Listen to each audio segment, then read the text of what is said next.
بسم اللہ الرحمن الرحیم اعوذ باللہ من الشیطان اللعین الرجیم بسم اللہ الرحمن الرحیم وبہ نستعین وہو خیر ناصر ومعین الحمدللہ رب العالمین وصلی اللہ علی محمد وآلہ الطیبین الطاہرین۔ ہماری گفتگو کتاب المقاصد کے دوسرے حصے کتاب البیع کے مباحث میں جاری تھی، اور آج کے اس درس کا عنوان سابقہ اجتہادی دلائل میں شیخ انصاری کا مناقشہ ہے، اور اس سلسلے میں ہم بیان کر رہے تھے کہ آیت اور ظہور عرفی کا جو مقتضا ہے وہ یہ ہے کہ مثل دینا واجب ہے، حتیٰ قیمیات کے اندر، چاہے مثل موجود ہو چاہے موجود نہ ہو۔ تو اس صورت میں پہلی صورت کو ہم نے بیان کیا کہ قیمیات کے اندر جب مثل موجود ہو تو وہاں کیا صورتحال ہے۔ کچھ مثالیں بیان ہوئیں کہ جہاں مقتضا آیت اور عرف کا کچھ ہے جبکہ مشہور وہ کچھ اور چیز کے قائل ہیں۔ اسی طرح آج اس کی دوسری صورت کو بیان کریں گے۔ تو آج کے ہمارے اس درس کے اہم مطالب میں سے ایک اجتہادی دلائل میں اس مناقشے میں دوسری صورت کے جہاں قیمیات کے اندر مثل موجود نہیں ہے، یہاں دیکھیں گے کہ آیا مثل موجود نہ ہونے کی صورت میں بھی ان آیات کا اور اس طرح ظہور عرفی کا کیا مقتضا ہے۔ پھر مشہور کے قول اور آیت اور عرف کے درمیان جو نسبت کا بیان ہے وہ بیان ہوگا، اور اس طرح پھر مشکوک موارد میں عام سے تمسک کی دلیل کے سلسلے میں گفتگو کی جائے گی۔ تو چلتے ہیں اپنے پہلے عنوان کی طرف کہ ہم بیان کر رہے تھے کہ قیمیات کے اندر اگر مثل موجود ہے تب بھی اس کو مثل ہی دینا ہے، اور اگر قیمیات کے اندر مثل موجود نہیں ہے اس سلسلے میں فرماتے ہیں کہ وَأَمَّا مَعَ عَدَمِ وُجُودِ الْمِثْلِ الْقِیمِ التَّالِف، وہ قیمی یعنی قیمیات میں سے ایک چیز جو قیمی ہے وہ تلف ہوئی ہے تو یہاں مثل اس کا موجود نہیں ہے۔ اس صورت میں آگا فرماتے ہیں کہ فَمُقْتَضَى الدَّلِيلَيْن، گزشتہ دونوں دلیلوں کی جو تقاضا ہے یعنی آیت اعتداء اور اس طرح ظہور عرفی، ان کی تقاضا کیا ہے کہ عدم و سقوط المثل من الذمۃ بالتعذر، کہ یہ مثل ساقط نہیں ہے اس ضامن کے ذمے سے بالتعذر، اس تعذر کی وجہ سے، یعنی مثلا مثل موجود نہیں ہے، اب اس کے لیے سخت متعذر ہے کہ کس طرح سے وہ مثل پیدا کرے۔ تو یہاں اس کے باوجود بھی دلیلوں کا مقتضا کیا ہے وہ یہ کہ مثل ساقط اس کے ذمے سے نہیں ہوتا۔ کما لو تعذر المثل فی المثلی، جیسے اگر مثلیات کا کوئی مورد ہو اور ضامن مثل کا ضامن ہے اس مثلیات کے اندر اور مثل متعذر ہو، تب بھی وہاں پر بات یہی ہے کہ مثل ساقط نہیں ہے، تو یہاں قیمیات کے اندر بھی اس طرح ہے۔ پس فیضمن بقیمتہ یوم الدفع کالمثلی، فرماتے ہیں کہ کما لو تعذر المثل فی المثلی، جیسا کہ مثلی کے اندر مثل متعذر ہو جائے تب بھی وہاں پر ذمے سے یہ مثل ساقط نہیں ہوتا۔ بس فیضمن بقیمتہ،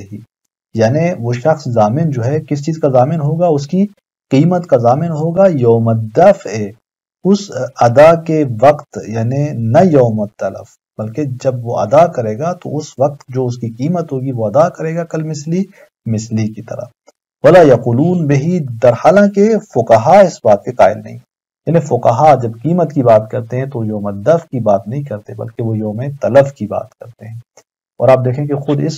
سلسلے میں بھی کہ قیمیات میں سے مثل اگر موجود نہیں ہے تب بھی آیت کا ظہور عرفی کی تقاضا مثل کی ہے، جبکہ فقہا اور مشہور جو نظر ہے وہ اس طرح نہیں ہے۔ اور پھر فرماتے ہیں کہ وَأَيْضًا فَلَوْ فُرِضَ نُقْصَانُ الْمِثْلِ عَنِ التَّالِفِ مِنْ حَيْثُ الْقِیمَةِ نُقْصَانًا فَاحِشًا، وَأَيْضًا یعنی اسی طرح ہے، یعنی کیا مطلب کہ مثل اس کے ذمے سے ساقط نہیں ہوگا۔ گزشتہ جو ہم نے مثالیں دی تھیں وہ قیمی اور قیمیات کی مثال دی کہ قیمیات کے اندر مثل اگر موجود نہیں ہے تو اس کا ذمہ ساقط نہیں ہوتا۔ اب آپ فرماتے ہیں کہ اسی طرح ہے کہ مثلیات کی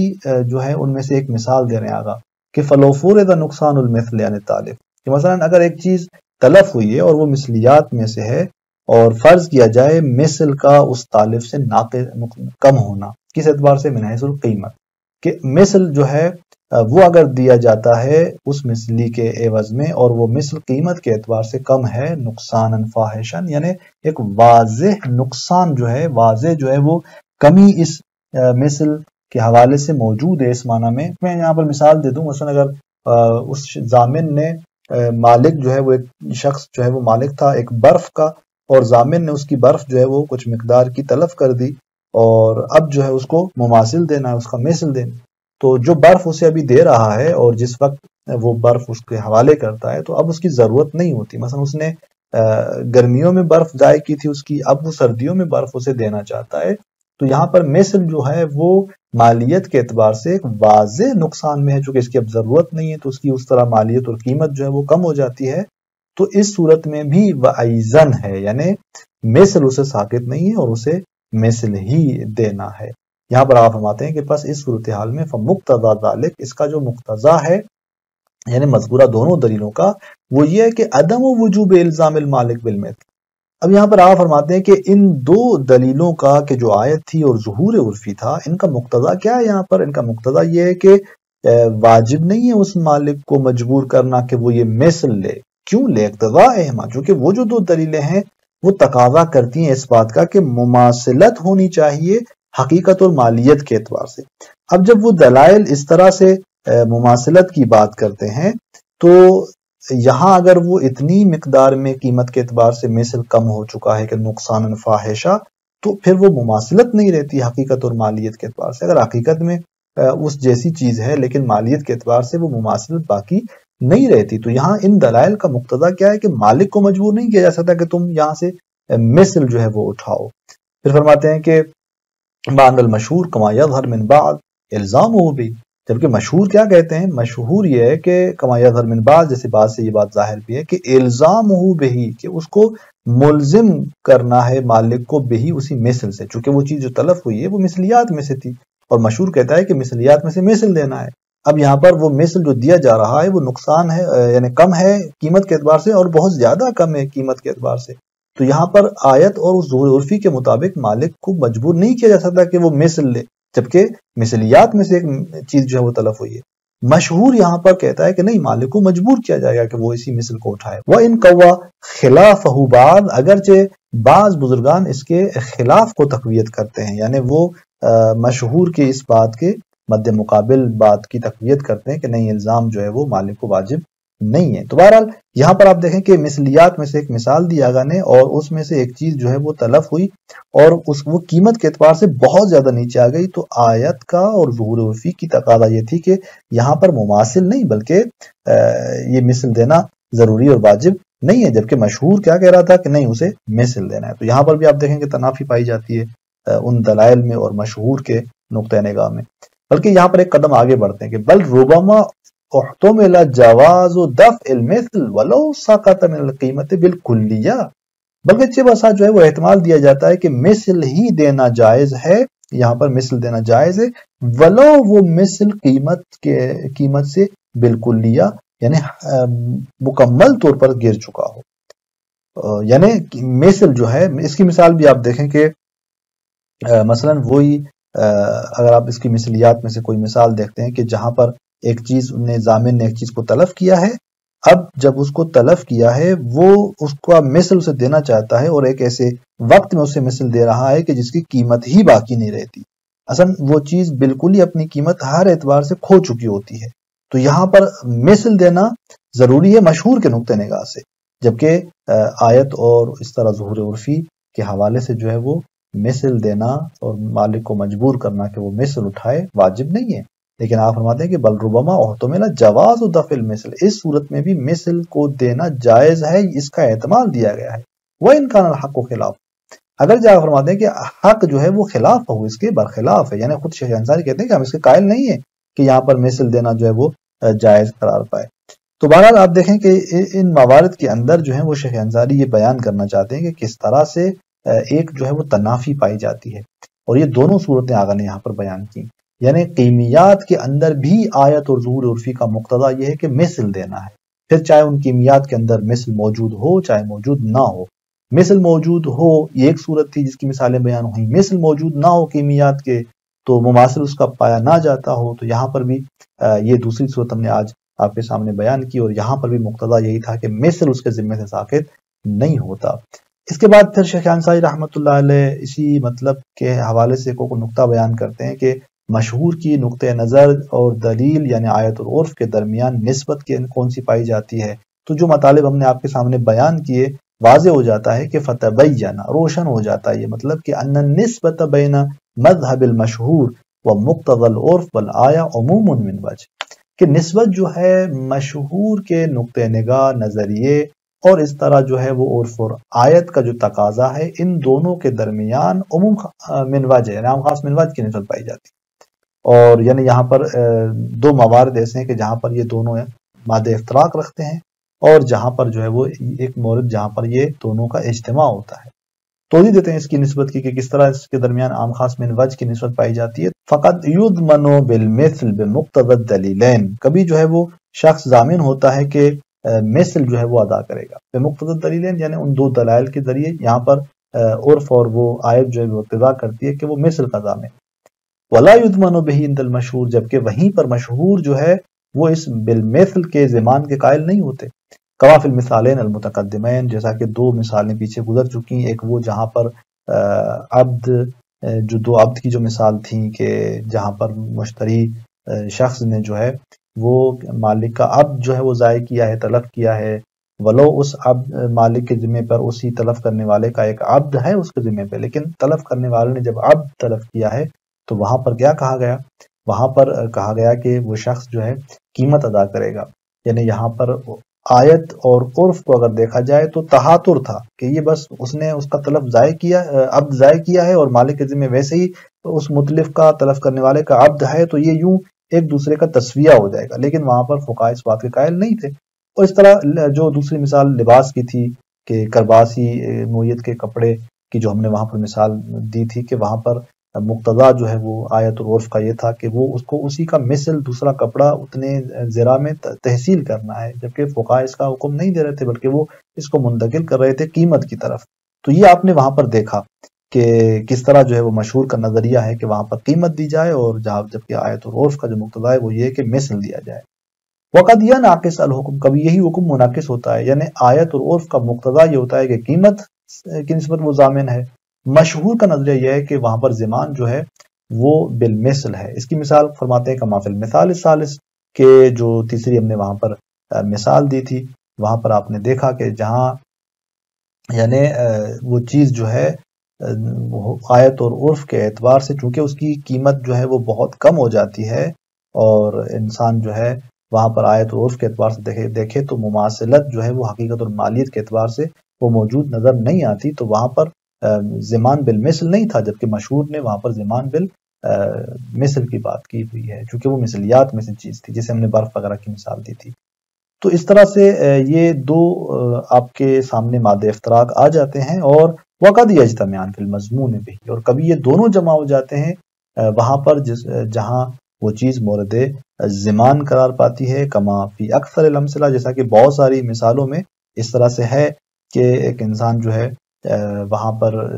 مثلیات میں سے کوئی چیز مثلا اس نے ضائع کر دی ہے، تو یہاں پر مثلیات میں سے کوئی چیز ضائع ہوئی ہے تو یہاں مشہور بھی قائل ہے کہ اسے مثل دینا ہے، اور وہ جو مثل اس کا موجود ہے صفات اور مالیت کے اعتبار سے بھی مساوی ہے اس کے جو چیز تلف ہوئی ہے، تو یہاں پر آیت اور عرف کا تقاضا بھی یہی ہے کہ مثل دینا ہے۔ تو یہاں پر اس طرح بہت سارے اس کے موارد ہیں کہ جہاں پر یہ دونوں جمع ہو جاتے ہیں۔ تو اس طرح آپ دیکھ رہے ہیں کہ ایک عام خاص من وجہ کی نسبت ان دونوں کے درمیان پائی جاتی ہے، اور یہاں پر شیخ انصاری رحمۃ اللہ علیہ ایک اور نقطے کی طرف اشارہ کرتے ہیں، اور وہ یہ کہ ثم ان الاجماع علی ضمان القیمی بالقیمہ، یہ جو ہم کہتے ہیں کہ اجماع قائم ہے کہ قیمی کا جو ضمان ہے وہ قیمت سے ہے، علی تقدیر تحقق ہے، اگر یہ اجماع تحقق رکھتا ہے موجود ہے تو فرماتے ہیں کہ جہاں وہ موارد کے جہاں پر اجماع نہیں ہے کہ وہ چیز قیمیات میں سے ہے، درست ہے، یعنی صغرا کے حوالے سے اجماع یعنی ہمارے پاس ایک مرتبہ تو اجماع بے عنوان کبرا اس بات پر یہ کبرا ثابت ہے کہ کیمیات کا ضمان قیمت سے ہے، لیکن اب صغرا کے مرحلے میں ہم دیکھیں گے کہ وہ چیز جو تلف ہوئی ہے وہ کیمیات میں سے ہے کہ نہیں ہے۔ تو آگا فرماتے ہیں کہ جہاں یہ کبرا ثابت اگر ہے کہ قیمی کا ضمان قیمت سے ہے تو یہ اجماع لا یجدی بالنسبہ، یہ فائدہ مند نہیں ہے، کہاں پر؟ جہاں ما لم یجمع ولا کونہ قیمیا، صغرا کے اس مرحلے میں کہ جہاں وہ اجماع نہیں رکھتے کہ فلاں چیز قیمی ہے، یعنی ایک طرف سے کبرا تو ثابت ہے کہ قیمیات میں ضمان قیمت کا ہے، لیکن جہاں یہ اجماع قائم نہیں ہے کہ فلاں چیز قیمی ہے، اور وہاں پر ہم کیا کریں گے؟ آیا اسی کبرا سے اسی اجماع سے استفادہ کریں گے؟ فرماتے کہ نہیں، یہ اجماع وہاں صغرا کے مرحلے میں کام کا نہیں ہے، مفید نہیں ہوگا۔ تو بس اب کیا کریں؟ جہاں پر ایسے موارد موجود ہیں کہ جہاں پر مثلا ہمیں نہیں معلوم کہ وہ چیز مثلیات میں سے ہے یا کیمیات میں سے، اور اجماع بھی اس کے اندر قائم نہیں ہے جو اس کو مشخص کرتا ہو، تو یوں بہت سارے موارد ہمارے پاس شک کے موجود ہیں صغرا کے اس مرحلے میں۔ اب اطلاقات اور عمومات کو تخصیص دینے والی چیز کون تھی؟ یہ اجماع تھی، کہ جو کیمیات میں قیمت کے ضمان کی بات کر رہا ہے یہ اجماع، اور یہ کیمیات کے اندر تخصیص دے رہا ہے اس اطلاق اور عمومات کو جو پیچھے ہم نے دلائل پڑھے۔ لیکن کہاں پر؟ جہاں صغرا بھی مشخص ہو، ایک چیز کیمیات میں سے ہو، تو وہاں پر یہ اجماع آ جائے گا کہ اب جب وہ کیمیات میں سے ہے تو ضمان قیمت سے ہوگا۔ لیکن موارد شک میں کیا کریں؟ تو آقا فرماتے ہیں کہ ففی موارد شک، جہاں پر شک کے موارد ہیں، یجب الرجوع الی المثل، وہاں پر مثل کی طرف رجوع ہوگا، کیونکہ مقتضی الدلیل السابق و عموم آیا، چونکہ وہاں پر ظہور عرفی کی دلیل اور اس طرح جو عموم آیت ہے، یہ دونوں کی تقاضا یہ ہے کہ موارد شک میں آپ کیا کریں گے؟ آپ اسی مثل کو دیں گے۔ اب یہاں پر یہ کیوں شیخ انصاری فرما رہے ہیں کہ آپ جو ہے وہ اسی عموم آیا کی طرف رجوع کریں گے، اور آپ یہاں کس بنیاد پر رجوع کریں گے عموم آیا کی طرف؟ دلیل آپ کے پاس کیا ہے؟ تو یہاں پر شیخ انصاری دلیل کی طرف اشارہ فرماتے ہیں کہ بنان علی ما هو الحق المحقق، فرماتے ہیں کہ بنا رکھتے ہوئے اس بات پر کہ جو حق ہے اور ثابت شدہ ہے، محقق ہے، یعنی در واقع آگے جواب دینا چاہتے ہیں اس دلیل کو بیان